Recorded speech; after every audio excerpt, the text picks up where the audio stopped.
These women represent all races, all faiths, all classes, gay women, straight women, but the one thing they had in common was what? That they were women. We have a war on women in North Carolina and around this country. The Violence Against Women Act has done a lot to address it, and one of the photographs will help make that point. But I urge you to go back to your communities and find out what it's like when a woman walks into the clerk of court's office, asks for an order of protection, and then what happens. So I'm going to start with this first picture. Now, this is hard to see. I'm going to hold it up. I might get somebody to walk it around. This is an Ashe County case. This woman, Deanna Walters, was kidnapped by her estranged husband. Estranged being the key word.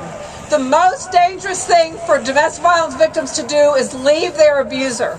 75% of the women who are murdered every year in North Carolina and around this country are murdered after they have left. So filling out an order of protection is a revolutionary act that a woman does to try to separate herself from her personal tyrant. That's what it's about. This woman, Deanna Walters, was kidnapped by her estranged husband.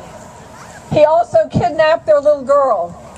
They were driven across country in an 18-wheeler while his cousin drove, and she was beaten for 5.5 days. The truck was finally stopped in Oklahoma, and Deanna got out of the truck looking like this.